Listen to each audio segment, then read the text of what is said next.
I remember I was young enough to be in a high chair. Pawpaw got me out and gave me his chewing tobacco kiss. There were a lot of them, but they were appreciated. His grandmother taught him to chew when he was like 8 years old or something. And my father was an expert at flipping you off. Now, he didn't do it out of meanness. Just kidding around. He'd shoot you a bird, and if he was really, really on a thing there, he'd shoot two at the same time. Bang, bang. And they were crisp. They snapped. It was a work of art. So a couple of days before he died, when I was up visiting the hospital, we talked 15 minutes and said, well, we got to go now. And he didn't nod or anything. He just bang, bang, just flipped those birds out.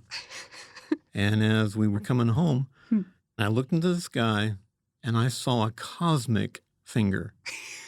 It was a gigantic dark cloud formation. It was a perfect bird.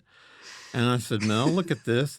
And then you looked at it and said, oh, my God. And you told me today that you think that was just my father's last bird.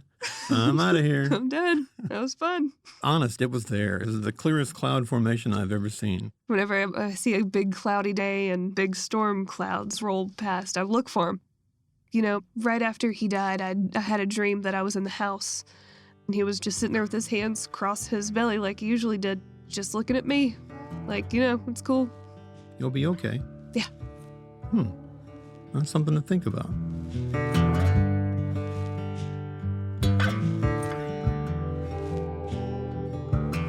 My name is Melanie Harrison. It's been 14 years since I had that conversation with my dad. He passed away in 2019. My dad looked like Santa Claus, and at 6'6", he was a gentle giant. I loved going places with him and letting everybody see, like, oh, that's why she's so tall. I think when my dad saw the finger in the sky, it helped him process what was upcoming. He may not have shared it was something he was struggling with, but we knew. He knew he would have to step up and help take care of his mom and all of the changes that come along when a parent dies. And the cloud was like my pawpaw saying, you're going to be all right.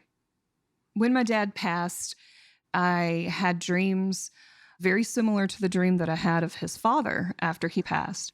He just kind of smiled and let me know that it was okay. As the years go by, I don't have as many dreams, but both of them pop up in there every now and then. They're little things that help you remember that you're going to be able to move forward.